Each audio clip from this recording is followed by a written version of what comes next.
三皇子身上既无妖邪，陛下想让他继承大统。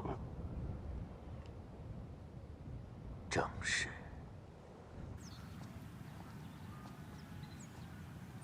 真没想到，原来体内没有封印的冲撞，竟是如此轻松。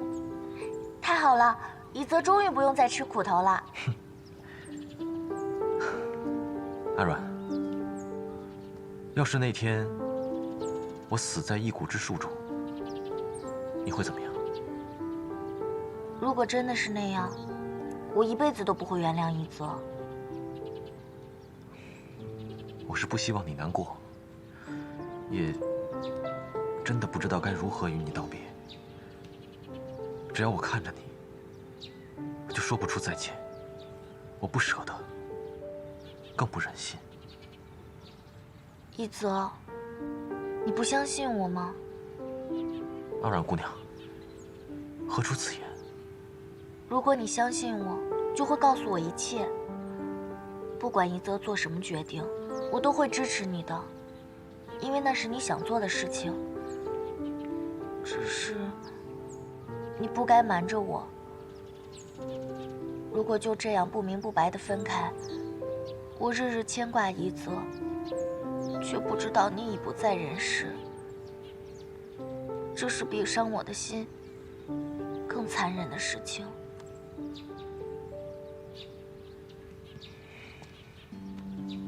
在下发誓，绝不会再让阿软伤心难受，否则，在下愿遭天谴。不要乱说，一泽好不容易闯过这一关，你一定会好好的，我们都要好好的。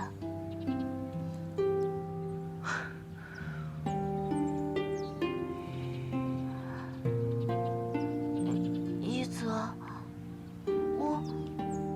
我好像又生病了。阿软，你怎么了？我的心跳得好快好快，好像要蹦出来了。我是不是要死了？你说你的心跳得很快？嗯，我也不知道为什么。最近，只要跟一泽离得近一点儿，心就会跳得很快很快。这种感觉怪怪的，好像以前从来没有过。我可能真的是生病了吧？可是，这是什么病啊？阿软姑娘很想知道自己得了什么病吗？黄昏之时，夕阳照拂太华山巅，也是极美的。上一次，在下没能陪阿软姑娘一起赏雪，不如今日我再陪你一览落日之景，到时候就告诉你得了什么病。真的吗？这回你可不许骗我了。我们拉钩。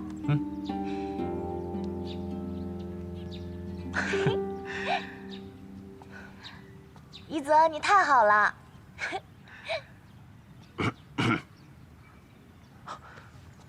弟子拜见师尊。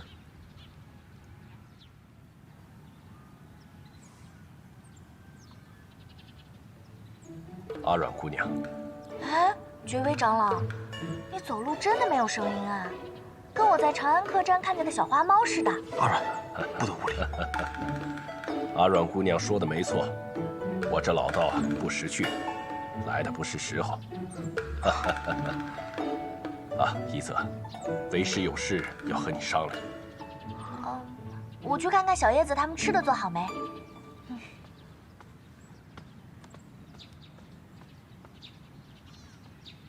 一泽，跟我来。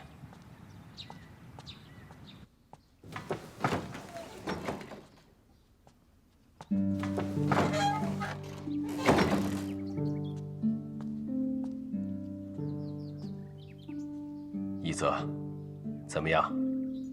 这些天来，身子感觉可好？虽觉有一点点乏力，可是身体比之前有封印在身时，感觉轻盈多了。全身真气运转通畅，简直是有重生之感。此次一谷，意外得到温流相助，不仅化险为夷，更是获得妖兽城隍之内力，功力大增。却是因祸得福，否极泰来。弟子本以为自己不过是半气之身，可没想到一路至今，屡得前辈们相助，好友不离不弃。师尊，弟子往后再也不敢自怨自艾，妄自菲薄了。一泽，能有如此帆物，才不枉前日之苦啊！啊，对了，师尊，您说有要事与我相谈。一泽，圣上此刻就在观中。哦。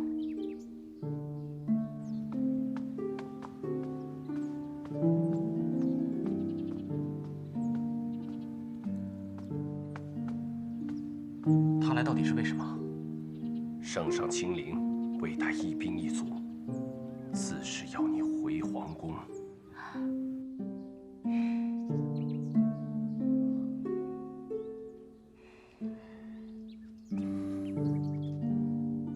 一泽，现在是立储的关键时刻，你若仍有继位之心，眼下却是千载难逢的机会。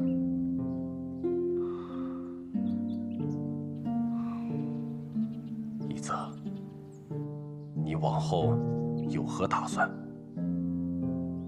仍是要同那3位小友寻找昭明剑，对抗刘月成吗？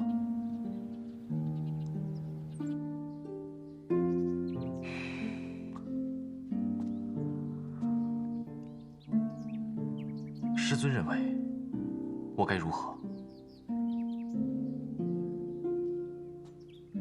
你是我清河之徒，是以除魔扶正为己任的太华观弟子。刘月成一事，关乎天下安危，我该当劝你遵守约定，与3位小友共赴使命。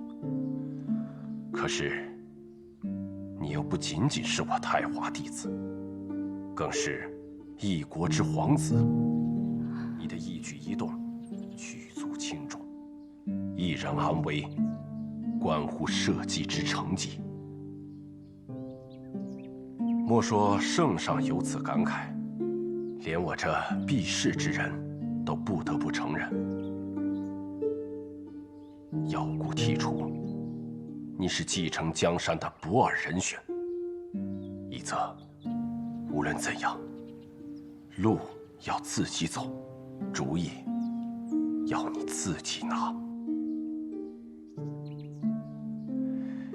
一泽，你若不想见圣上，我便帮你回绝；你若为难与3位小友之约定，我会替你出面，助他们一臂之力。师尊，圣上如今人在何处？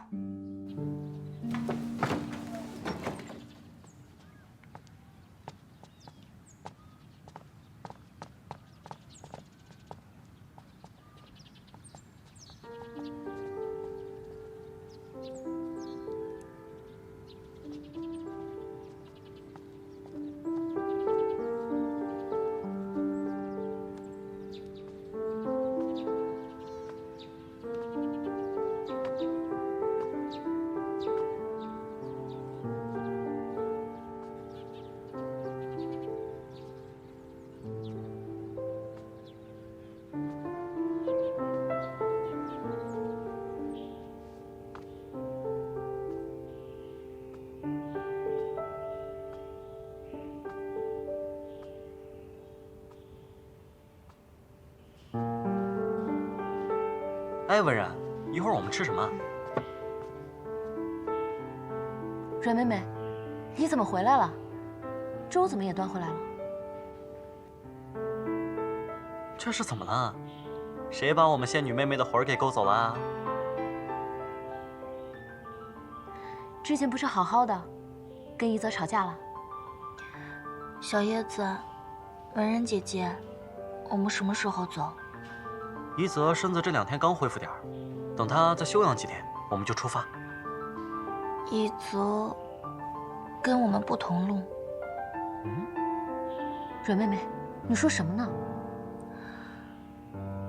我到现在才想明白，一泽说的秘密任务是什么？什么？就是一蛊啊！在星罗岩的时候，一泽说过，只有留下性命，才能登上皇位，为娘亲报仇。这些，都是他的真心话。蕊妹妹，你别胡思乱想，等一泽回来，咱们问清楚便是。这些都只是猜测，不算数的。一泽的皇帝爹爹来了，要带他回宫。什么？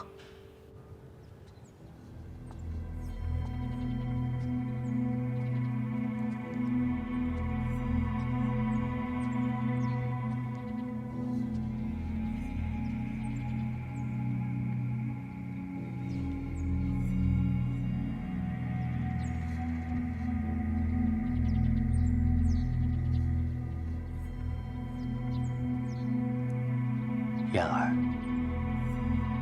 你瘦了。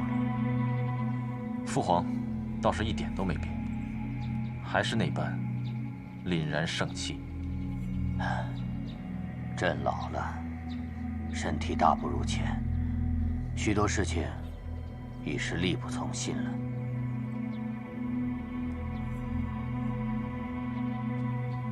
燕儿，你只是清瘦了些许，脸色倒也还好。朕知道，你吃了不少苦头。朕在年轻时，也曾率领大军南征北战，东讨西杀，感受过那种颠沛流离的日子。熬过来了，就是否极泰来。父皇，儿臣本就不是锦衣玉食供养长大的，并不觉得辛苦。很好，朕的几个皇子之中，只有你最像朕，因此也最得朕器重。好了，燕儿，你去收拾一下，这就随朕回宫。朕向你保证，以后绝不会再让你受半点委屈。敢问父皇，回宫之后，打算如何处置我？你二皇兄打着朕的旗号，屡次妄图对你不利，朕已经狠狠训诫过，也命他撤掉了暗卫。你放心，从今往后，一切都有父皇为你做主。为我做主？父皇，你可知道我等这句话等了有多久吗？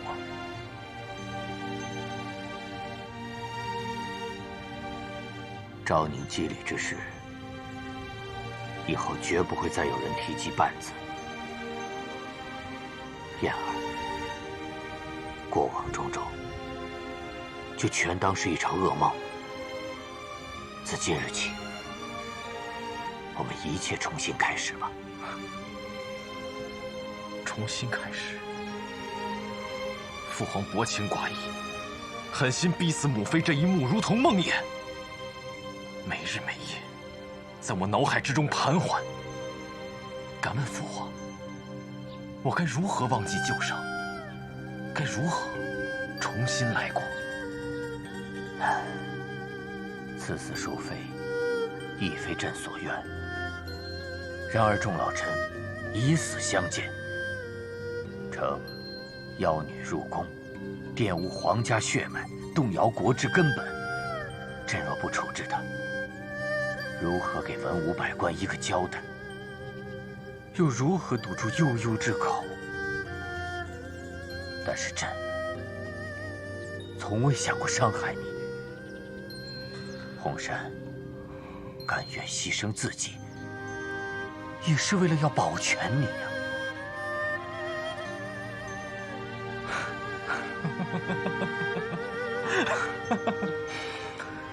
父皇，父皇啊，父皇！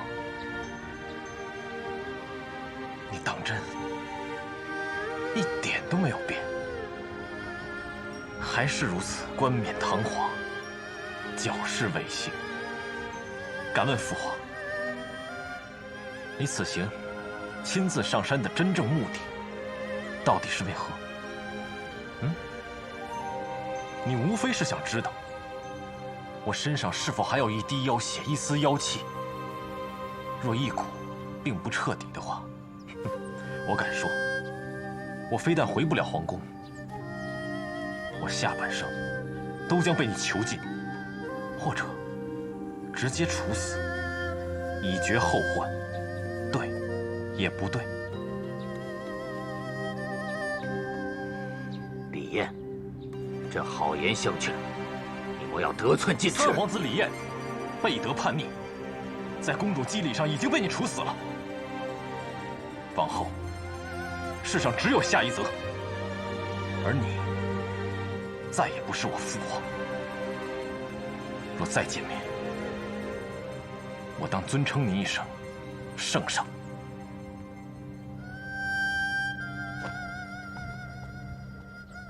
李艳，你要与朕断绝父子关系吗？李氏皇家血脉，不是你抛下一句话说断就能断的。你若识时务，朕客客气气迎你回宫；你若固执再三，山下有禁军1000人，朕带走你，不费吹灰之力。陛下要带走我的徒儿，是否也该与山人商量一声？师尊。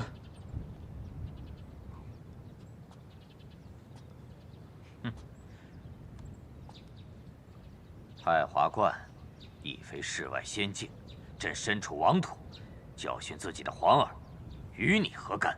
太华弟子将一生心血付与师门，师门无可回报，所能为者，便是尽力庇护门下弟子。此事力派垂金，太华上下皆躬行不怠。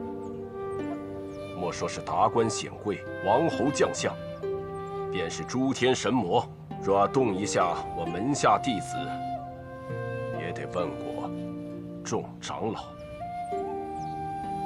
哼，臭老道，你敢威胁朕？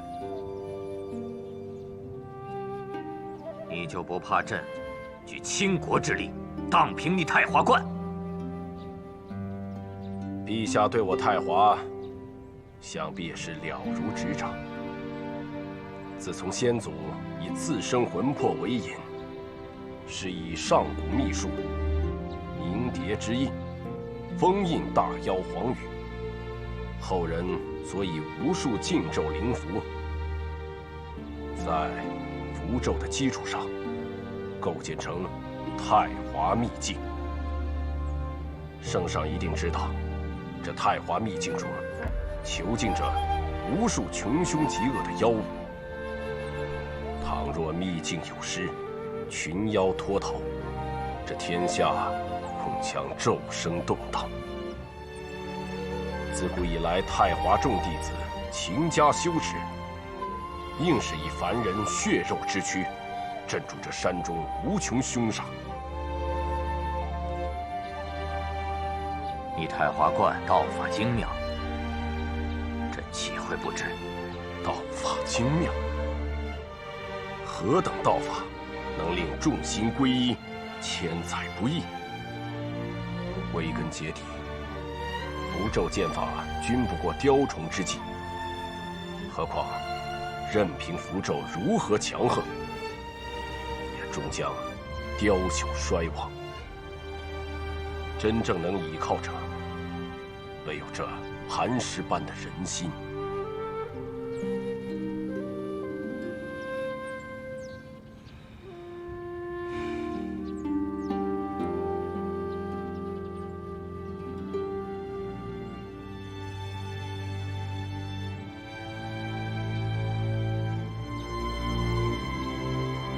朕最后问你一次，是否跟朕回宫？在下夏一泽，心意已决。好，朕只当没有你这个不孝逆子。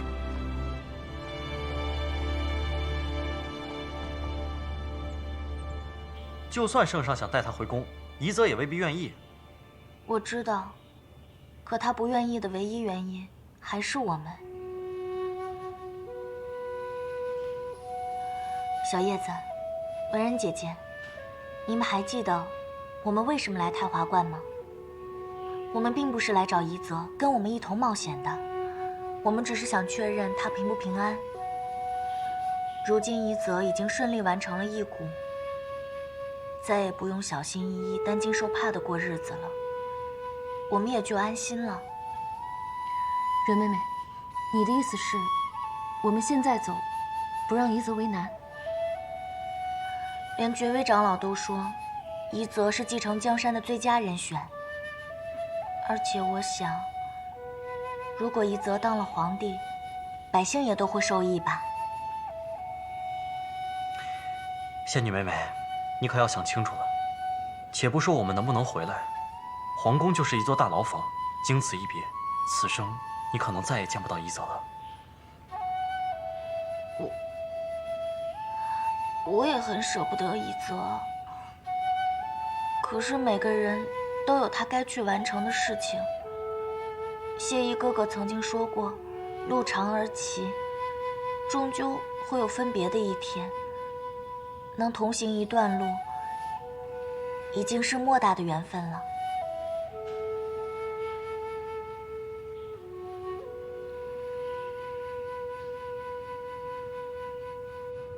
圣上虽是我父皇，可19年来，没有一日我不是提心吊胆，伴君如伴虎，生怕说错一字，或做错一事惹怒了他，或与人把柄，连累母妃。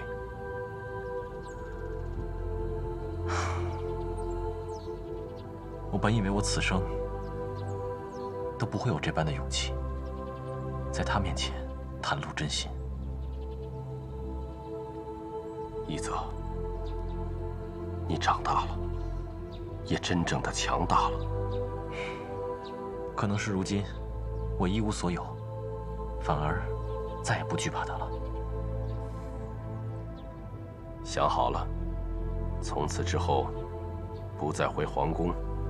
是，那个地方我厌恶至极，整日都是尔虞我诈，朝臣、嫔妃，甚至兄弟，哪一个不是口蜜腹剑，居心叵测，日复一日，勾心斗角，犹如在刀尖上行走。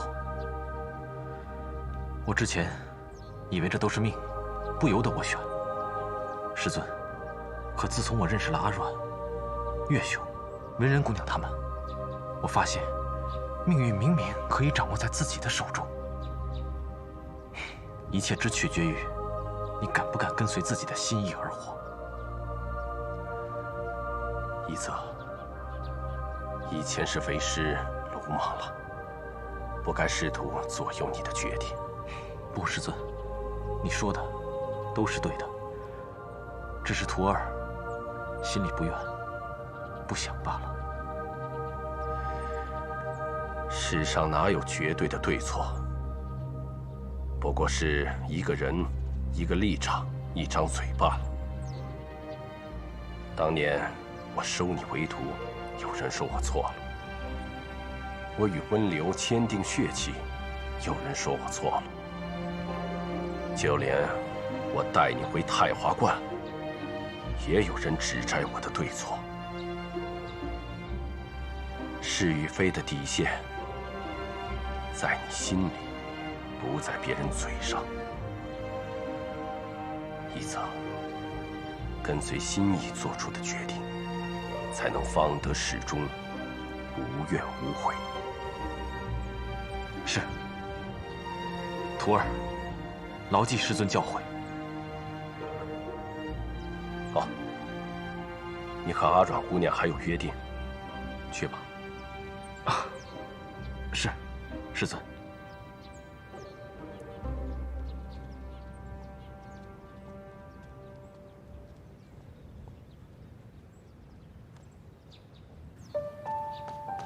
阿阮，岳兄，阿阮，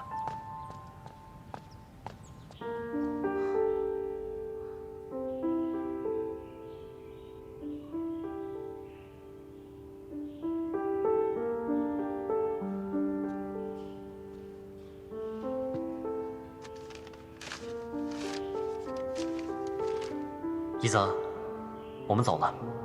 勿念，今后要当个好皇帝。等我们大败刘月成归来，你给我们封田赏地，到时候再封我一个救世大将军当当。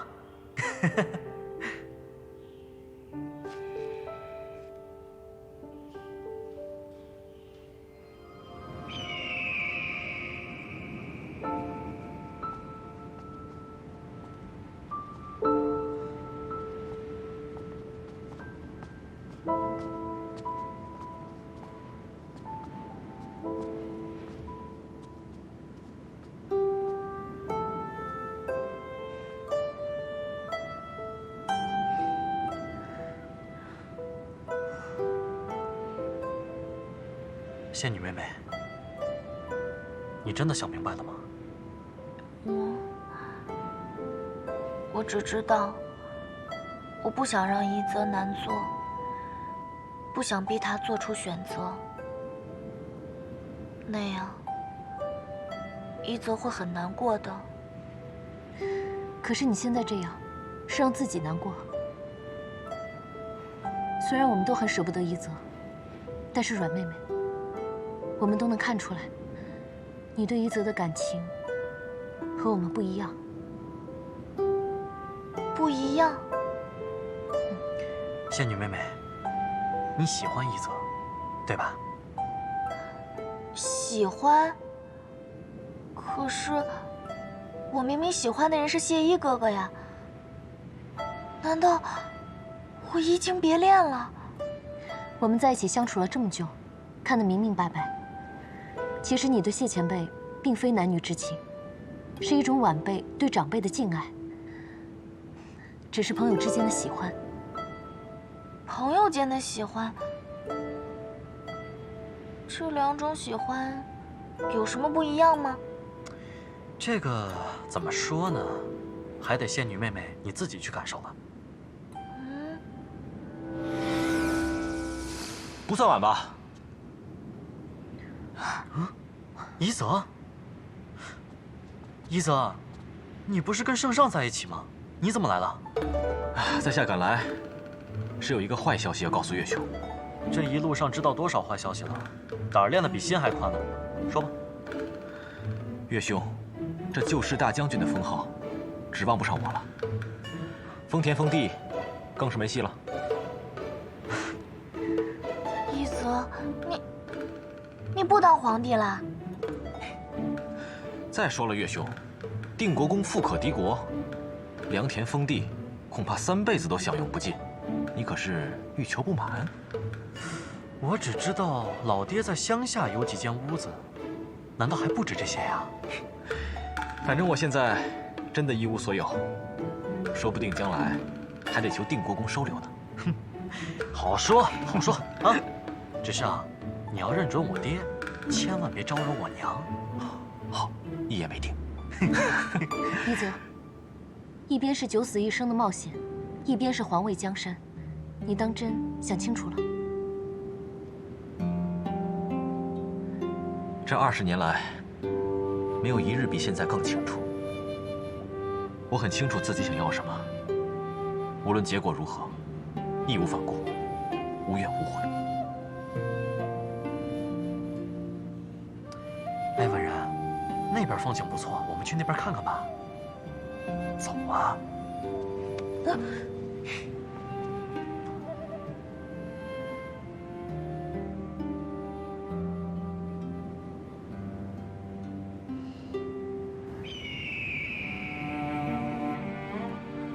还好，赶上了落日时分，总算没有辜负与你的约定。一泽，我还以为这辈子再也见不到你了。是谁在说，这样不明不白的分开，是比伤人心更残忍的事？我真的又开心又难过。怎么会难过呢？一泽好不容易易了蛊，好不容易被你的皇帝爹爹接受了，甚至还能当上皇帝。可是你却为了我们，放弃了那么多。那你就错了。没有你们，我才真的是失去了一切。当初亲眼目睹母妃被赐死时，我确实一心只想夺走恨我之人最在意的东西。可是阿软，一古九死一生时，我的魂魄来到生死之间，知道吗？只要跨过一座桥，我便会去到轮回之境。那时，我真正想要的，并不是报仇，也不是当皇帝，而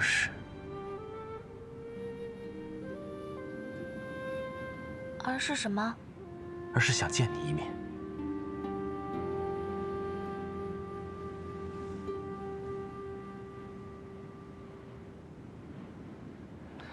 一泽，我可以问你一个问题吗？当然。你为什么对我这么好？那阿软以为呢？难道一泽，你？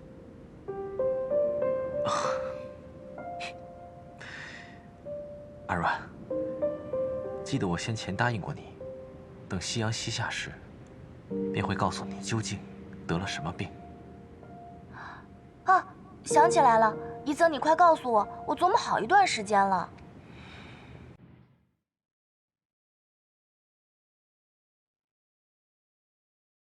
在下的心，是不是也跳得很快很快？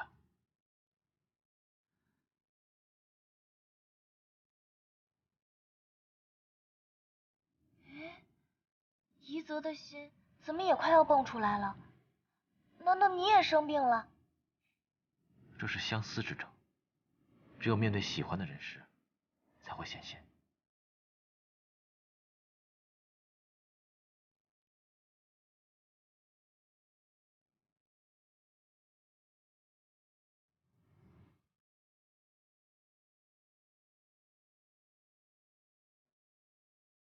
我好像突然明白两种喜欢之间的区别了。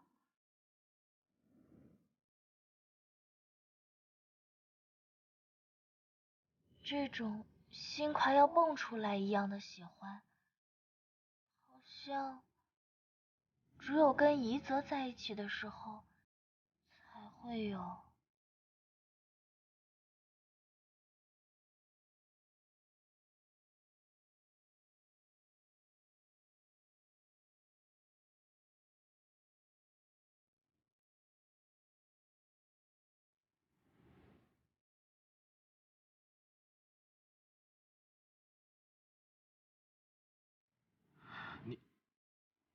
你怎么又不说话了？我又不是人，也没被人喜欢过。你们人在这种时候会说什么呢？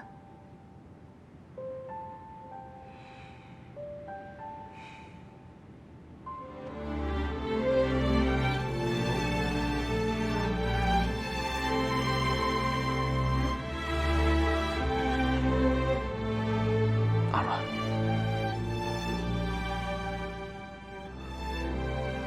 我喜欢你。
你笑什么？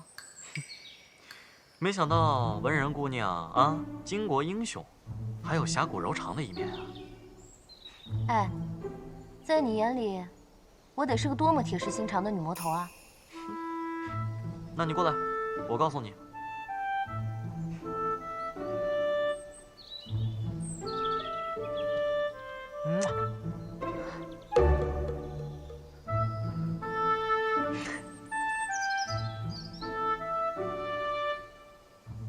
喜欢吗？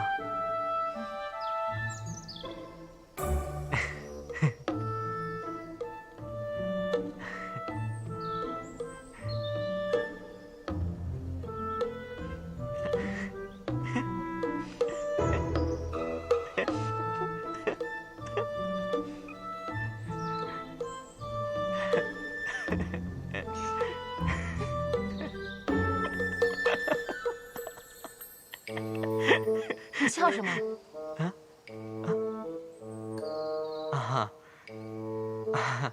文人姑娘巾帼英雄，没想到还有侠骨柔肠的一面啊！哎，在你眼里，我得是个多么铁石心肠的女魔头啊！那你过来，我告诉你。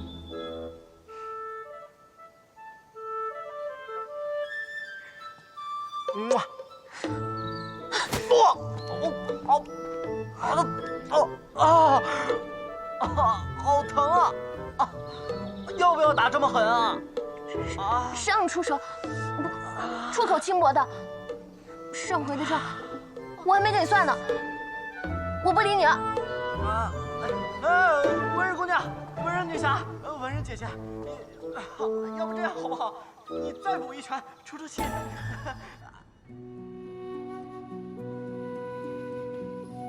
等到刘月成的事情结束了，我就陪你踏遍天涯，直到找出抑制灵力流失的方法。要是找不到怎么办啊？不会的，天下之大，一定有办法。就算找不到也没关系啊，这一路上我们会看到很多美丽的风景，尝到不一样的美味，还会认识许许多多有意思的人。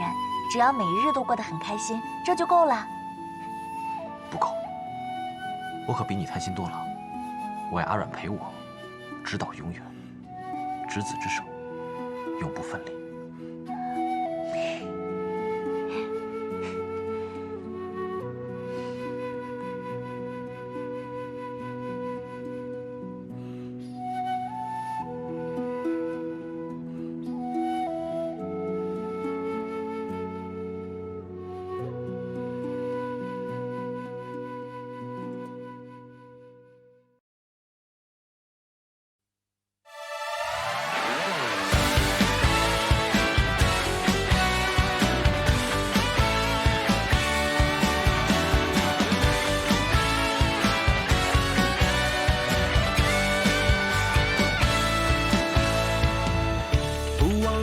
生走这一遭，悲欢离合，不妨我逍遥。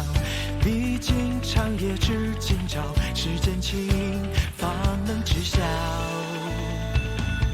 不忘心存，只念一个，就算最终追求而不得，倾注众生再回首，叹命运无常，却已枯萎了。天下之大，策骏马，扬剑行侠，不负输在林华。风吹枝头花，艳红的晚霞，皆成为难忘的画。众人之初，生来有几多偏差，为自己能云笔将这故事写下。千山万水，这一程出就过天涯，路在我脚下。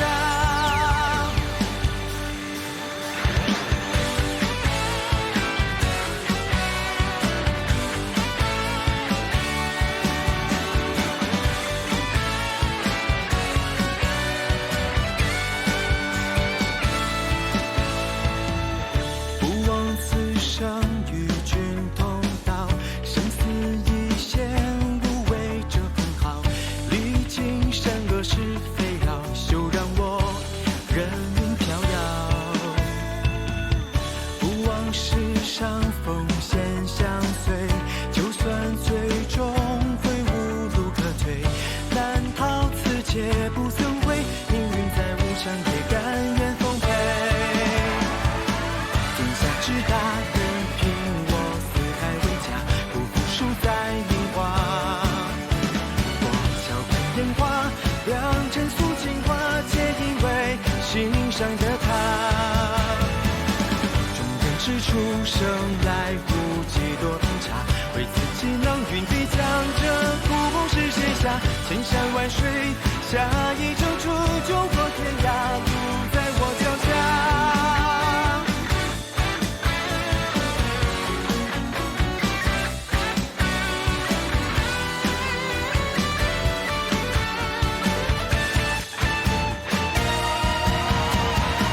天下之大，任凭我四海为家，不负输在年华。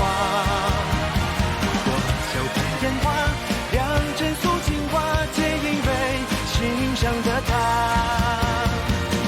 中原之初，生来无几多偏差，为自己能云飞江浙故事写下，千山万水，下一